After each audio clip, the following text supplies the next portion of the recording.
আজ আমি সিম্পলভাবে আর কম সময়ে হাঁসের ডিমের একটা রেসিপি আপনাদের সাথে শেয়ার করব। আর রেসিপিটা তৈরি করব টমেটো দিয়ে। নমস্কার বন্ধুরা, ঝর্ণা জুমা কিচেনে সবাইকে স্বাগত। তো আজ আমি হাঁসের ডিম আর টমেটো দিয়ে রান্না করব। তো দেখেন এখানে 4টে ডিম নিয়ে নিয়েছি আর টমেটো নিয়ে নিয়েছি। হাঁসের ডিমগুলো আমি সেদ্ধ করে নিয়ে নিলাম, বেশ ভালো করে পরিষ্কার করে নিয়ে নিয়েছি। তারপরে দেখেন এখানে ডিমগুলো আমি কেটে নিচ্ছি, এখন 2 পিস করে কেটে নিচ্ছি। আপনারা চাইলে কিন্তু গোটাও রান্না করতে পারেন, কিন্তু এই রেসিপিতে কেটে রান্না করলে সেই টেস্টটা কিন্তু খুব ভালো হয়। তো আমি সেই জন্য দেখেন সব কয়টা হাঁসের ডিম ভালো করে কেটে নিয়ে নিয়েছি। আর ডিমের কুসুমগুলো খুব সুন্দর দেখতে, কিছু সাদার কিছুটা একদম হলুদ। তারপরে কড়াই ভালোভাবে গরম হয়ে গেছে, কড়াইয়ের মধ্যে দিয়ে দিলাম সর্ষের তেল। আর রান্নাটা আমি সর্ষের তেলেই করছি, আপনারা আপনাদের পছন্দ মতো তেল দিয়ে রান্নাটা করতে পারেন, কিন্তু সর্ষের তেল দিয়ে করলে পরে তরকারির টেস্টটা একটু ভালোই আসে। এখানে ডিমগুলো আমি তেলের মধ্যে দিয়ে দিয়েছি, ওপর থেকে একটুখানি নুন আর দিয়ে দিলাম একটুখানি হলুদ গুঁড়ো। তাতে ডিম ভাজা করলে কিন্তু কালারটা খুব সুন্দর হবে। সাইডে নিচে ভাজা হয়ে গেছে, এখন আমি পাল্টে দিচ্ছি, উল্টে পাল্টে ডিমগুলো ভালো করে ভেজে নেব। এক সাইড দেখেন খুব সুন্দর করে ভাজা হয়ে গেছে, আর অন্য সাইডটাও ভাজা হতে দিয়ে দিয়েছি।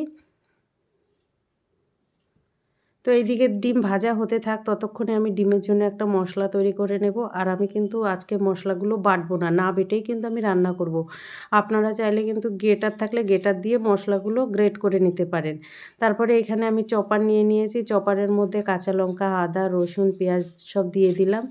দিয়ে তারপরে চপারের ঢাকনা লাগিয়ে এইটাকে আমি চপ করে নিচ্ছি। দেখেন সব একদম কুচো কুচো হয়ে যাবে। তো আমি এইভাবেই রান্নাটা কিন্তু করি, আর আমার কিন্তু খেতে খুব ভালো লাগে এইভাবে করলে। বাটাবাটির ঝামেলাটাও খুব কম।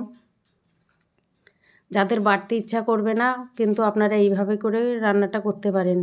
গ্রেট করার যে ছোট গ্রেটারগুলো আছে ওইগুলো দিয়ে আপনারা গ্রেট করেও কিন্তু এই রান্নাটা করতে পারেন, খেতে কিন্তু খুবই ভালো লাগে। তো দেখেন আমার ভালো করে চপ করা হয়ে গেছে।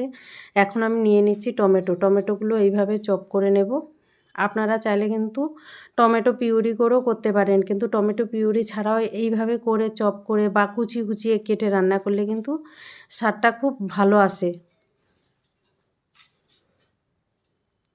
তো দেখেন টমেটো কিন্তু আমার ভালো করে পেস্ট করা হয়ে গেছে বা কাটা হয়ে গেছে, আর এখানে আমার ডিমগুলো ভালো করে ভাজা হয়ে গেছে। তো আমি এখন তেল থেকে ডিমগুলো সেঁকে তুলে নিচ্ছি বাটিতে।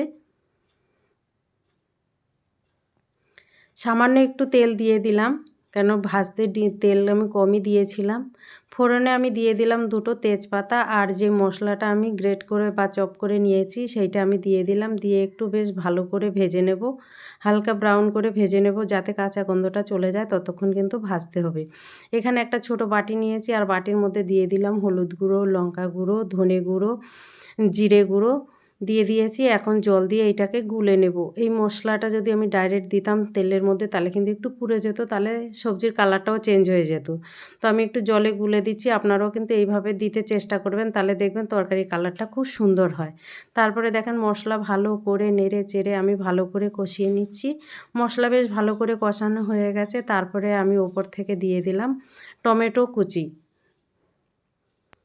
দিয়ে নেড়ে চেড়ে টমেটো ভালো করে মশলার সাথে কষিয়ে নিচ্ছি। এখন টেস্ট হিসাবে দিয়ে দিলাম নুন, আর সামান্য একটু চিনি দিয়েছি। চিনিটা চাইলে কিন্তু আপনারা স্কিপ করতে পারেন, দিলে কিন্তু ভালো লাগে, যেহেতু টমেটো দিয়ে রান্না করছি তো একটু টকটক ভাব হয়, সেখানে একটু চিনি দিলে টেস্টের ব্যালেন্সটা ঠিক থাকে।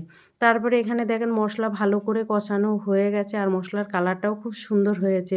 আমি দিয়ে দিলাম জল, পরিমাণ মতো জল দিয়ে দিয়েছি। একদম বেশি জল দেওয়ার দরকার নেই, যেহেতু ডিমের রেসিপিটা আমি মাখা মাখা করে বা কষা কষা করে করব, সেই জন্য আমি পরিমাণ মতো জল দিয়ে দিলাম। তো ভালোভাবে দেখেন ফুটে গেছে, এখন ভাজা ডিমগুলো আমি ওপর থেকে দিয়ে দিয়েছি। দিয়ে ডিম দেওয়ার পরে কিন্তু বেশি নাড়া যাবে না, খুব হালকা হাতেই নাড়তে হবে।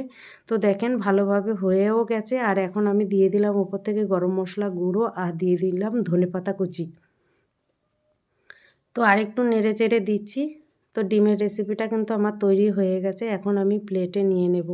তো আমার এই রেসিপিটা যদি আপনাদের ভালো লাগে তাহলে আমার চ্যানেলটাকে সাবস্ক্রাইব করবেন, লাইক করবেন, কমেন্ট করবেন, আর অবশ্যই শেয়ার করবেন। আর আমি যেইভাবে বানিয়েছি এইভাবে বানিয়ে খেয়ে আমাকে কমেন্ট